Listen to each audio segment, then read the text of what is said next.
लोग एक नई सीरीज देखने वाले हैं जिसमें अपने पास जो ऑर्गेनिक केमिस्ट्री की बुक है अपने पास सोलोमन करके जेई की अलग से आती है। तो उसका सारा कंटेंट हम लोग पढ़ने वाले हैं। ठीक है। मैं आपको एक बार कंटेंट का थोड़ा दिखाता हूँ ओवरव्यू क्या कैसे है क्या क्या कंटेंट है उसके अंदर। तो एक बार स्क्रीन शेयर करता हूँ आपके सामने। आप बताना क्या कैसे चीज़ है। आपने शायद इस बुक के बारे में सुना होगा नाम। अ, देखना अपने पास बुक का नाम आपको स्क्रीन पे विजिबल होगा सब कुछ। आई थिंक अभी सब कुछ ठीक से विजिबल होगा। तो देखिए हमारे पास सोलोमन फ्राइल एंड सिंडर ये बुक एक्चुअल में तो आपके पास एक फॉरेन ऑथर की बुक है। लेकिन इसको सिर्फ जेई के लिए इम्पोर्टेंट जो चीजें हैं इनमें से वो निकाल के अपने पास ये जो अपने ऑथर हैं जो एमएस चौहान उन्होंने लिखा हुआ है इसको इसको फिर से रीराइट करा है फॉर द जेई एस्पायरेंट्स। चलो तो जेई मेन एंड एडवांस के लिए बहुत हेल्पफुल है ये। तो मैं सारी की सारी प्रॉब्लम इसकी डिस्कस करूंगा आप लोगों के साथ। तो शुरू करते हैं वन बाय वन। थोड़ा सा एक बार आज बता देता हूँ बेसिक इंट्रो में क्या क्या इसके अंदर कंटेंट है। तो बीच में सोल्ड प्रॉब्लम होंगी इस तरीके से ये सारी चीजें होंगी। तो मैं आपको एकदम प्रॉपरली सारी चीजें कराने लाइन बाय लाइन में नहीं पढ़ाऊंगा लेकिन क्वेश्चंस मैक्सिमाइज हम लोग करने की कोशिश करेंगे। देखो जैसे मैं आपको यहाँ से दिखाता हूँ ये तो अबाउट बुक के बारे में सब कुछ लिखा है यहाँ से अपने पास टॉपिक शुरू है। तो अगर आप देख पा रहे हो यहाँ पे पहला टॉपिक देखो क्या है the basic bonding and molecular structure. Basic bonding और मोलिकुलर स्ट्रक्चर दिया है यहाँ पे। अब इसके अंदर डेवलपमेंट ऑफ साइंस का किस तरीके से डेवलपमेंट हुआ है ऑर्गेनिक केमिस्ट्री उसके बाद में एटॉमिक स्ट्रक्चर का क्या रोल है। ठीक है। वहाँ पे क्वांटम नंबर्स बहुत सारी चीजें सीखने को मिलेगी आपको है ना एटॉमिक स्ट्रक्चर के अंदर। फिर the structural theory of organic compound में सिग्मा बॉन्ड पाई बॉन्ड आप लोग पढ़ते हैं ना किस तरीके से फॉर्म होता है। पाई बॉन्ड न्यूक्लियोफिलिक रिएक्शन के लिए क्यों जाते हैं। ठीक है। और बाकी सारी चीजें भी बहुत सारी चीजें देखने वाला है। फिर अपने पास केमिकल बॉन्ड जिसके अंदर ऑक्टेट रूल आप लोग पढ़ते हैं ऑक्टेट रूल को ध्यान से देखेंगे। फिर रेजोनेंस के अंदर सारी थ्योरी रेजोनेंस एनर्जी क्या है अपने पास। ठीक है। How to draw resonating structure resonance energy क्या होती है सारी चीजें हम लोग इसमें कवर अप करने वाले हैं जो भी पॉइंट्स यहाँ पे मेंशन होंगे। फिर अपने पास है हाइपर कॉन्जुगेशन देखो रेजोनेंस हाइपर कॉन्जुगेशन से भी बहुत डरते हो आप वो भी हम लोग डिटेल में पढ़ने वाले हैं। फिर अपने पास structure of methane and ethane sp3 hybridization के बारे में डिटेल में। फिर sp2 हाइब्रिडाइजेशन के बारे में। फिर इथाइन sp हाइब्रिडाइजेशन के बारे में। और how to interpret and write structural formula को किस तरीके से हम लोग लिखते हैं। ये ऐसे समझ लो आपके पास बिल्डिंग ब्लॉक है पहला चैप्टर ऑर्गेनिक केमिस्ट्री का this is the building block of organic chemistry. This is the building block of organic chemistry. अगर आप लोगों के पास ये बुक नहीं है तो बता देना मैं पिन भी कर दूंगा कमेंट में। So this is the building block of organic chemistry ये चीजें अगर आपको समझ आ गई बेसिक वाली देन आगे आपका इंटरेस्ट डेवलप हो जाएगा तो बाकी आगे की चीजें भी समझ आएगी। ठीक है। फिर अपने पास अगर आप दूसरी यूनिट देखोगे तो देखना family of carbon compound and functional group and intermolecular forces. ये है इसके अंदर फंक्शनल ग्रुप क्या है।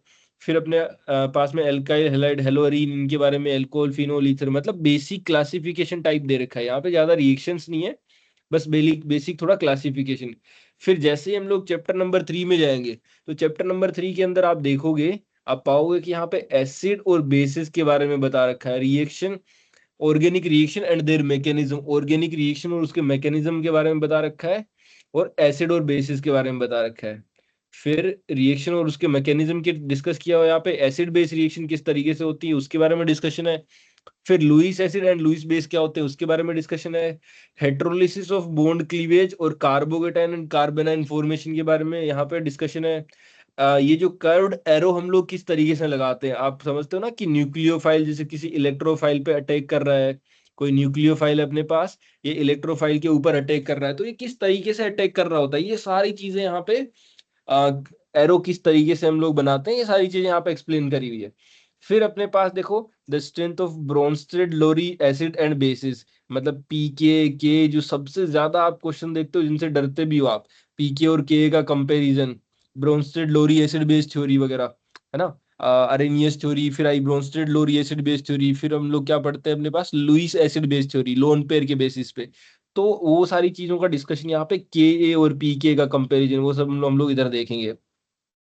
फिर how to predict outcome of acid and bases reaction, मतलब एसिड बेस रिएक्शन होंगी तो उनका आउटकम क्या होगा उसको किस तरीके से हम लोग प्रेडिक्ट करते हैं, या फिर अपने पास वो रिएक्शन होंगी या नहीं होंगी, वो सारी बातें। फिर अपने पास है relationship between structure and acidity, मतलब स्ट्रक्चर से एसिडिक स्ट्रेंथ को हम लोग किस तरीके से फाइंड आउट करते हैं। ठीक है, आपने पढ़ा होगा H प्लस हटाते हैं, कार्बन आयन मतलब H प्लस हटाते हैं, कॉन्जुगेट बेस बनाते हैं, लाइक दैट, वो सारी चीजें हम लोग यहाँ पे देखने वाले हैं। फिर एनर्जी चेंजेस के बारे में पॉइंट आएगा अपने पास। एनर्जी चेंजेस के बाद में the relationship between equilibrium and free energy change. Equilibrium constant जिसको हम लोग के इक्विलिब्रियम लिखते हैं, और free energy change that is delta G note.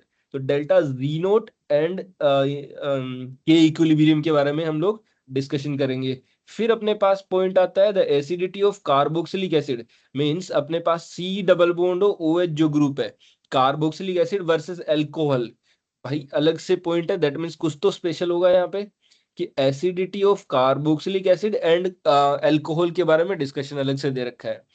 The effect of solvent on acidity, acidity पे सोलवेंट का क्या इफेक्ट पड़ता है वो भी अलग से टॉपिक है। ठीक है जी, पूरा जेई के अकॉर्डिंग बनाया गया है ये। फिर अपने पास दे रखा है organic compound as bases, organic compound base की फॉर्म में, है ना। और फिर अपने पास अलग पॉइंट है कि acid and basis non aqueous solution, in non aqueous solution if acid and basis will be acting in, मतलब अपने पास नॉन एक्वस सॉल्यूशन के अंदर हो तो किस तरीके से क्या चीजें देखनी है। फिर acid base reaction and synthesis of deuterium and tritium labelled compound, labelled compound क्या होता है, ये चीजें धीरे धीरे आपको समझ आएंगी। फिर अपने पास अगला टॉपिक है reaction of NaHCO3 as a base, मतलब सोडियम सोडियम कार्बोनेट जो है उसकी रिएक्शन बेस की तरह कहाँ कहाँ यूज होती है। फिर एक सबसे इंपॉर्टेंट टॉपिक जिससे आप भागते हो, आपने पढ़ा भी बहुत होगा क्लास में, कैसे पढ़ा दिया जाता है कुछ समझ नहीं आता, बहुत सारे क्वेश्चन होते हैं कि कौन अपने पास स्टेरिक इनहिबिशन ऑफ रेजोनेंस दिखाता है सर, कैसे इसका एसिडिटी में क्या रोल है, बहुत सारी बातें सुनी होगी आपने। SIR इफेक्ट का एसिडिटी में क्या रोल है, what is the role in acidic strength, बहुत सारी बातें आते हैं। ऑर्थो एंड पैरा इफेक्ट भी यहाँ पे कुछ अलग से पढ़ाया जाएगा आपको, जिसको SIR को आप ऑर्थो इफेक्ट भी कहते हो। फिर एक आपने नाम सुना होगा यहाँ पे SIP भी होता है, वो भी मैं आपको साथ में बेसिक स्ट्रेंथ करके उसके साथ कवर कर दूंगा यहाँ पे। तो ये था अपने पास थर्ड टॉपिक। इसके अंदर फोर्थ टॉपिक रहेगा स्टीरियो केमिस्ट्री के बारे में, कायरल मॉलिक्यूल के बारे में। कायरल मॉलिक्यूल मतलब अपने पास वो कंपाउंड जो ऑप्टिकल एक्टिविटी स्टीरियो आइसोमेरिज्म में भी कौन से टाइप की, ऑप्टिकल आइसोमेरिज्म शो करते हैं। सो ऑप्टिकल आइसोमेरिज्म स्टीरियो आइसोमेरिज्म का ये एक टाइप है, तो उसके बारे में हम लोग फोर्थ चैप्टर में डिस्कस करेंगे। अब देखो फोर्थ चैप्टर में भी पहला पॉइंट है अपने पास आइसोमेरिज्म, आइसोमेरिज्म में भी पहला है constitutional, constitutional isomer and stereo isomer, दो टाइप के अपने पास। कॉन्स्टिट्यूशनल आइसोमेरिज्म आपको पता होना चाहिए किसको बोलते हैं हम लोग, स्ट्रक्चरल आइसोमर को ही बोला जाता है, कॉन्स्टिट्यूशनल आइसोमेरिज्म स्ट्रक्चरल को ही बोला जाता है। ठीक है जी। फिर अपने पास इनेंशियोमर क्या होते हैं, आपने नाम सुने होंगे, इनेंशियोमर, डाइस्टीरियोमर, और कायरल मॉलिक्यूल कैसे पहचानते हैं, सारी बातें इधर होंगी। फिर सिंगल कायरल सेंटर, एक ही कायरल सेंटर हो, जैसे एक ही कायरल कार्बन हो तो सिंगल कायरल सेंटर में अपने पास क्या क्या चीजें होती है। More about biological importance, biological importance ये इधर एग्जाम में ऐसा कुछ क्वेश्चन नहीं बनता है, बट ये रिसर्च के पर्सपेक्टिव से है तो इसके बारे में भी थोड़ा सा देख लेंगे। फिर प्लेन ऑफ सिमेट्री ये सब कैसे देखते हैं, और उसके बाद में नेमिंग, इनेंशियोमर की नेमिंग कैसे करते हैं, जैसे एग्जाम में आपके पक्का जेई में हमेशा बहुत बार पूछा जाता है RS नेमिंग के बारे में। ठीक है, प्रॉपर्टीज ऑफ इनेंशियोमर, इनेंशियोमर्स की क्या प्रॉपर्टीज होती हैं, उनकी ऑप्टिकल एक्टिविटी किस तरीके से देखते हैं। फिर एक्चुअल में ऑप्टिकल एक्टिविटी का ओरिजिन क्या होता है, वो सारा पॉइंट्स यहाँ पे हो गया। फिर सिंथेसिस, कायरल मॉलिक्यूल को हम लोग किस तरीके से सिंथेसाइज करा सकते हैं। फिर ड्रग में भी इनका रोल क्या होता है, ड्रग की केमिस्ट्री जो अपने पास होती है, ड्रग की जो मेडिसिन ड्रग ड्रग जो होते हैं उनमें कायरल ड्रग किस तरीके से काम करते हैं। Molecule with more than one chiral centre, मतलब more than one chiral centre जिसमें कायरल प्लेन हो, बहुत सारी चीजें यहाँ पे एलीन वगैरह के नाम सुने होंगे आप अपने, यहाँ पे मैं पढ़ाऊंगा आपको। एलीन हो गया, बाईफिनाइल सिस्टम हो गया, एनी एलीन या फिर बाईफिनाइल सिस्टम, बाईफिनाइल सिस्टम, वो सारे पॉइंट्स यहाँ पे देखने वाले हैं। उसके बाद में अपने को क्या दे रखा है, फिशर प्रोजेक्शन, ये जो अपने पास है कंफर्मेशन एनालिसिस के लिए चाहिए होगा, तो फिशर प्रोजेक्शन यहाँ पे देखेंगे। उसके बाद में stereo isomerism of cyclic compound की भी स्टीरियो आइसोमेरिज्म जरूरी है अपने पास। Relating configuration through reaction in which no bond to chirality centre are broken, ये भी एक अलग पॉइंट है, समझाऊंगा आपको, अभी समझ नहीं आएगा, बस थोड़ा सा ओवरव्यू दे रहा हूँ। Compound with chirality centre other than carbon, carbon के अलावा भी ऐसे बहुत सारे कंपाउंड होंगे जिनके अंदर अपने पास कायरल सेंटर होगा, वो वाला टॉपिक आएगा। फिर अपने पास chiral molecule that do not possess a chirality centre. फिर बाईफिनाइल के बारे में, racemization of biphenyl, tautomerization, zero entropy, entropy अपने पास जब जीरो हो जाए, तो वो सारी बातें हैं। फिर उसके बाद में 5 नंबर चैप्टर में चलेंगे। 5 नंबर चैप्टर में अपने पास है nomenclature and conformation of alkane and cycloalkane. यहाँ पे एल्केन और साइक्लो एल्केन के नोमेनक्लेचर के बारे में लिखा हुआ है। तो देखो, introduction to alkane and cycloalkane, इसका इंट्रोडक्शन देखेंगे, शेप और एल्केन की शेप किस तरीके की होती है वो देखेंगे, और इनका नेमिंग किस तरीके से होता है, आईयूपीएक नेमिंग, साइक्लो एल्केन, ये सब अपने पास। एल्काइन के बारे में भी बात होगी, सिग्मा बॉन्ड, पाई बॉन्ड, इनकी फिजिकल प्रॉपर्टी, ये किस तरीके से चेक करते हैं, कंफर्मेशन, चेयर, बोट, अपने पास ये सारे पॉइंट्स हो गए, तो ये सब इधर हम लोग पढ़ेंगे। फिर चैप्टर नंबर 6 में देखो, चैप्टर नंबर 6 में है मेरे पास, यहाँ पे इंपॉर्टेंट दे रखा है अपने पास आयोनिक रिएक्शंस। आयोनिक रिएक्शन में basically nucleophilic substitution and elimination reaction है एल्काइल हैलाइड की। देखो सेपरेटली आपको दे रखी है एल्काइल हैलाइड की nucleophilic substitution and elimination reaction. मतलब यहाँ पे आप SN2 SN1 SN2 SN1, यहाँ पे E1 E2, जो आपको सबसे ज्यादा परेशान करती होंगी कि कब SN1 हो रहा है सर, कब SN2 होएगा, कब अपने पास E1 होगा, कब E2 एलिमिनेशन होगा, कुछ पता ही नहीं चल पा रहा है। तो ये सारी चीजें यहाँ पे एकदम सिक्वेंशियली हम लोग देखेंगे कि एल्काइल हैलाइड एक्चुअल में है क्या। फिर अपने पास न्यूक्लियोफिलिक सब्स्टिट्यूशन रिएक्शन किस तरीके से देखनी है, न्यूक्लियोफाइल होते क्या है एक्चुअल में, फिर लिविंग ग्रुप क्या है, फिर kinetics of nucleophilic substitution reaction SN2 अगर अपने पास हो तो, मैकेनिज्म ऑफ SN2 रिएक्शन किस तरीके से है, ट्रांजिशन स्टेट थ्योरी आपको क्या कह रही है यहाँ पे, स्टीरियोकेमिस्ट्री किस तरीके से SN2 की, फिर टर्सरी ब्यूटाइल क्लोराइड वाटर के साथ SN1 रिएक्शन क्यों देता है, फिर मैकेनिज्म देखेंगे SN1 का, कार्बोकेटाइन क्या होता है, कार्बोकेटाइन की stability, stereochemistry of SN1, factors affecting SN1 SN2, ऐसे कौन कौन से फैक्टर हैं जो कभी SN1 कराएंगे कब SN2 कराएंगे। फिर group transformation, functional group transforming using SN2 reaction, ये भी इंपॉर्टेंट चीजें हैं।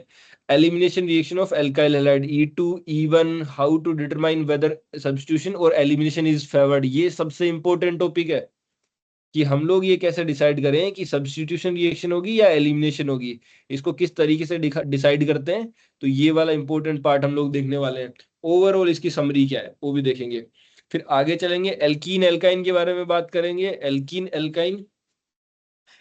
एल्काइन में स्टार्टिंग में इंट्रोडक्शन, फिर अपने पास EZ नेमिंग आपने पढ़ा होगा, नाम सुना होगा, फिर डेजिग्नेटेड डायस्टीरियोमर किस तरीके से होते हैं ये, फिर अपने पास रिलेटिव स्टेबिलिटी ऑफ एल्कीन की स्टेबिलिटी किस तरीके से चेक करते हैं, साइक्लो एल्कीन क्या है, एलिमिनेशन रिएक्शन एल्कीन की via alkene synthesis via elimination reaction, फिर डीहाइड्रोहेलोजिनेशन जिसको आप एल्काइल हैलाइड वाले चैप्टर में भी पढ़ते हैं, acid catalysed hydration of alcohol, carbocation stability and the occurrence of molecular rearrangement, किस तरीके से कार्बोकेटाइन के अंदर रीअरेंजमेंट होते हैं वो पार्ट भी यहाँ पे हम लोग देखेंगे। ठीक है। फिर एसिडिटी ऑफ टर्मिनल एल्काइन ज्यादा एसिडिक कैरेक्टर के नेचर के होते हैं अपने पास because of sp hybridization carbon, वो पॉइंट भी यहाँ पे चेक करेंगे ऐसा क्यों होता है। फिर अपने पास synthesis of alkyne by the elimination reaction, ये भी पॉइंट देखेंगे, यहाँ पे कार्बन कार्बन बॉन्ड फॉर्मेशन ये सब पॉइंट आएंगे, हाइड्रोजिनेशन, ये सारी रिएक्शन आपने नाम सुने होंगे, ये देखेंगे हम लोग। फिर एल्कीन और alkene to addition reaction electrophilic addition, बहुत सारी ये आपको पता होगा, ये सारी रिएक्शन अल्कोहल की किस तरीके से हम लोग करते हैं, स्टीरियोकेमिस्ट्री, ये सारे पॉइंट्स आपको बताऊंगा। ऐसे तो पहला लेक्चर ही फिर इतना लंबा हो जाएगा, तो एक एक 1 बाय 1 हम लोग करेंगे। फिर अपने पास 8 के बाद में जो 9 अगर आप देख पा रहे हो, तो 9 अपने पास रेडिकल की केमिस्ट्री अलग से है भाई साहब, रेडिकल केमिस्ट्री पूरी पूरी रेडिकल रिएक्शन अलग से है। जैसे इंपॉर्टेंट रेडिकल रिएक्शन अगर आपको याद हो तो आपने पढ़ा होगा कि free radical halogenation of alkane, free radical halogenation of alkane, halogenation of alkane. और आपको पता है ये जेई का one of the favourite topic है। This is the one of the favourite topic of JEE advance.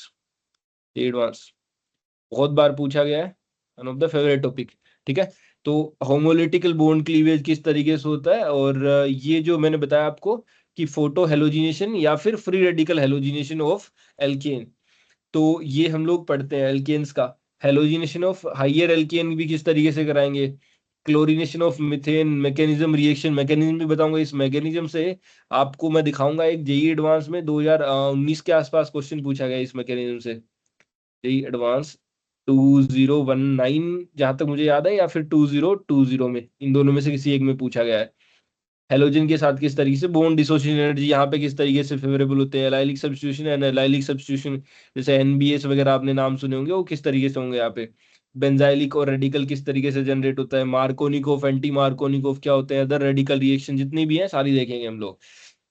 ठीक है, फिर अल्कोहल एंड ईथर के बारे में चलेंगे। अल्कोहल ईथर को किस तरीके से सिंथेसाइज करते हैं, इनके स्ट्रक्चर क्या होते हैं, नोमेनक्लेचर क्या है, कन्वर्जन किस तरीके से करते हैं अल्काइल हैलाइड के थ्रू, ये सारे पॉइंट। अपोक्साइड क्या है अपने पास यहाँ पे, एंटी डीहाइड्रोजिलेशन, क्राउन ईथर क्या होते हैं। फिर अल्कोहल और from carbonyl compound, carbonyl compound से अल्कोहल को किस तरीके से जनरेट कर सकते हैं, आपको अच्छे से पता होगा। Lithium aluminium hydride, sodium borohydride, ये सारे के सारे रिएजेंट की कहानी इधर आपको देखने को मिलेगी। ऑल रिएजेंट स्टोरी, ये कौन से रिएजेंट है अपने पास, रेड्यूसिंग, ये रेड्यूसिंग एजेंट है अपने पास, हाइड्राइड H माइनस डोनर जो होते हैं, तो इनकी कहानी सारी इधर देखने को मिलेगी आपको। ठीक है, और कोरे ये तो कुछ एडवांस रिएक्शन भी है अपने पास, तो वो भी देखेंगे जितना होगा। फिर अपने पास है 14 चैप्टर आप देखोगे, reaction of aromatic compound. Aromatic compound की रिएक्शन आपको पता है, इलेक्ट्रोफिलिक सब्स्टिट्यूशन रिएक्शन दुनिया में फेमस है पूरी। ठीक है, तो इसको भी पूरा का पूरा electrophilic substitution reaction, aromatic electrophilic substitution जो आप बोलते हो ना, AR, aromatic electrophilic substitution reaction, तो इसको भी पूरा डिटेल में बात करने वाला है। फिर अपने पास है कॉन्जुगेटेड अनसैचुरेटेड सिस्टम, इनके बारे में थोड़ा डिल सेल रिएक्शन भी आजकल कभी कभी जेई एडवांस में आपको दिखने को मिल जाती है, बाकी पहले तो इतना नहीं आती थी। ठीक है, तो ये भी अपने पास इंपॉर्टेंट है। फिर एरोमेटिक कंपाउंड के बारे में, कैसे उनके कैलकुलेट स्ट्रक्चर अपने पास है, थर्मोडायनेमिक स्टेबिलिटी क्या है, बेंजीन की 4n+2 पाई, हक्कल्स रूल वगैरह यहाँ से सारे पढ़ेंगे हम लोग। फिर अपने पास कई बार कि हक्कल्स रूल वगैरह हो गए। फिर हेट्रोसाइक्लिक जो एरोमेटिक कंपाउंड होते हैं, उन मतलब बेंजीन के अलावा भी तो और एरोमेटिक कंपाउंड होते हैं, उनके बारे में। एल्डिहाइड कीटोन और कार्बोनिल कंपाउंड की केमिस्ट्री इधर हम लोग देखने वाले हैं, नोमेनक्लेचर हो गया सब। ठीक है, डबल बॉन्ड किस तरीके से है। फिर एल्डिहाइड कीटोन की रिएक्शन सारी इधर आएंगी अपने पास, जैसे आपने नाम सुना होगा एल्डोल, केनिजारो, टोटोमेरिज्म वाला टॉपिक जो अपने पास जेई का फेवरेट होता है, कीटो इनोल टोटोमेरिज्म किस तरीके से होते हैं, इनोल और इनोलेट क्या होते हैं, इनके रिलेटेड जो रिएक्शन है, एल्डोल क्रॉस एल्डोल अपने पास साइक्लाइजेशन किस तरीके से होता है, लिथियम का इनोलेट किस तरीके से बनता है, तो ये सारे पॉइंट्स हो गए। फिर फिनोल की केमिस्ट्री पूरी अलग है अपने पास, कार्बोक्सिलिक एसिड और उसके डेरिवेटिव उसके बारे में पूरा अलग है। फिर कार्बोहाइड्रेट्स, ये पूरा अपने पास अलग एक डिफरेंट टॉपिक है, जिसको आप बायोमोलिक्यूल्स के अंदर पढ़ते हैं। और अमाइन, अमाइन के अंदर आपको बहुत सारी चीजें देखने को मिलने वाली है। कार्बोहाइड्रेट के अंदर भी बहुत सारी पॉइंट्स है। अमाइन के अंदर आप देखोगे तो बेसिक हम लोग किस तरीके से प्रिपरेशन करते हैं, एजिरिडीन, नाइट्रस, ये सारे सारे बहुत सारी रिएक्शन है, कोप एलिमिनेशन, तो इनमें से कुछ कुछ चीजें पूछी जाती है आपके जेईई एडवांस में। एडवांस वाले टॉपिक ये जो जैसे अपने पास हो गया ना कि सल्फर ड्रग्स वगैरह, इनके बारे में उतना नहीं है, बट बेसिक जो अपने पास रिएक्शन है वो। अमीनो एसिड और प्रोटीन भाई बहुत इंपॉर्टेंट है, इसको डिटेल में बात करेंगे हम लोग, बायोमोलिक्यूल है, आता ही आता है। फिर रिएक्शन ऑफ नाइट्रीन, नाइट्रीन और बेंजाइन, नाइट्रीन कार्बिन और बेंजाइन, कार्बिन और कार्बिनोइड, इनमें आपने ज्यादा डिटेल में पढ़ा नहीं होगा, कोचिंग में भी ऊपर ऊपर से पढ़ा दिया जाता है। तो यहाँ पे मैं जितनी भी पॉइंट्स हैं, इंपॉर्टेंट पॉइंट्स हैं, वो सारे बताने वाला हूँ आपको, कार्बिन एंड कार्बेनोइड। फिर अपने पास है reaction of nitrene as a electronically deficient oxygen, nitrene and electron deficient oxygen, इसके बारे में। फिर अपने पास पॉलीमर को देखेंगे, अगर टाइम बचेगा तो हम लोग करेंगे, बिकॉज पॉलीमर अभी आपके मेंस में तो आता नहीं है, एडवांस में आता है, तो देख लेंगे इसको एंड में। ठीक है, पॉलीमर को एंड में विल चेक, विल सी, देखेंगे। ठीक है, टाइम बचेगा तो करेंगे। फिर अपने पास जेई मेंस के प्रीवियस ईयर पेपर वगैरह ये दे रखे हैं, तो ये तो आप करते हो, कोई जरूरत नहीं है। तो अभी नेक्स्ट क्लास से हम लोग structure and bonding, the structure of and bonding, इसके बारे में शुरू करेंगे। स्ट्रक्चर और बॉन्डिंग से हम लोग शुरू करने वाले हैं नेक्स्ट चैप्टर अपना। तो ये नाम वाम की तो अपने को कोई है, ये डाउनलोड मैंने गूगल से करी है ऑनलाइन, तो पता नहीं कुछ आ रहा है नाम अपने आप ही। सो हट क्यों नहीं रहा है?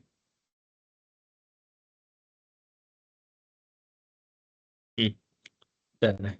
चलो, तो हम लोग आगे डिस्कस करते हैं नेक्स्ट क्लास से कि स्ट्रक्चर और बेसिक वाला पार्ट, तो पूरी की पूरी बुक कवर करेंगे डिटेल में। तो चलो फिर मिलते हैं हम लोग, एक नंबर लेक्चर से शुरू करते हैं। तो मैंने आपको इंट्रो दे दिया हम लोग क्या क्या करने वाले हैं, ठीक है? तो अच्छे से देखिए अभी, और मिलते हैं नेक्स्ट क्लास में पहले लेक्चर के साथ। बाय बाय तब तक के लिए। चलो बाय।